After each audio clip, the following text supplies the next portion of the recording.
ಕದಂಬ ಸಾಮ್ರಾಜ್ಯದ ಸ್ಥಾಪಕರು ಯಾರು? ಕದಂಬ ಸಾಮ್ರಾಜ್ಯ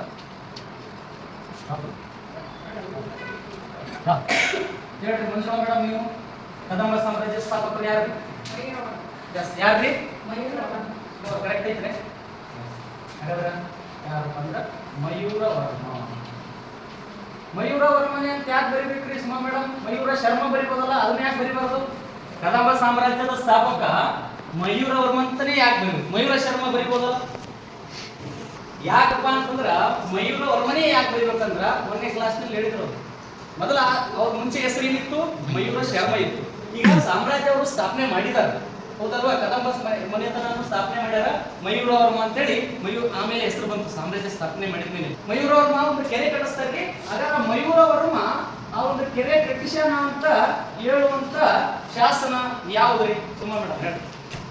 ಮಯೂರವರ್ಮ ಕೆರೆ ನಿರ್ಮಿಸಿದ ಅಂತ ಹೇಳುವ ಶಾಸನ ಯಾವುದು ಮತ್ತು ಆ ಕೆರೆ ಯಾವುದು ಗೊತ್ತಿಲ್ಲ.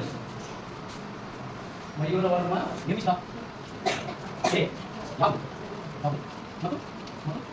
ಕೆರೆ ನಿರ್ಮಾಣ ಬಗ್ಗೆ ತಿಳಿಸುವ ಶಾಸನ ಯಾವುದು? ಯಾರಿಗೆ ಗೊತ್ತಿಲ್ರಿ? ಯಾವ್ದ್ರಿ? ಚಂದ್ರವಳ್ಳಿ ಅನ್ನೋದು ಏನ್ರಿ? ಕೆರೆ. ಶಾಸನ ಯಾವ್ದ್ರಿ? ಚಂದ್ರವಳ್ಳಿ ಕೆರೆ ಆಯ್ತು. ಚಂದ್ರವಳ್ಳಿ ಕೆರೆ ನಿರ್ಮಾಣ ಮಾಡ್ಯಾನ ಅಂತೇಳಿ ನಾವು ಒಂದು ಶಾಸನದಿಂದ ತಿಳ್ಕೊಳ್ತೀವಿ ಚಂದ್ರವಳ್ಳಿ ಕೆರೆ. ಹಾಗಾದ್ರೆ ಶಾಸನ ಯಾವ್ದ್ರಿ? Very good. ಚಂದ್ರವಳ್ಳಿ ಕೆರೆ ನಿರ್ಮಾಣ ಮಾಡ್ಯಾನ ಅಂತೇಳಿ ಕೆರೆ ತಿಳಿಸುವ ಶಾಸನ ಯಾವ್ದು ಅಂತಂದ್ರ ಚಂದ್ರವಳ್ಳಿ ಶಾಸನ ನೋಡ್ರಿ. ಆ ಊರಿನ ಹೆಸರಿನಲ್ಲಿ ಶಾಸನ ಮತ್ತು ಕೆರೆ ಅದ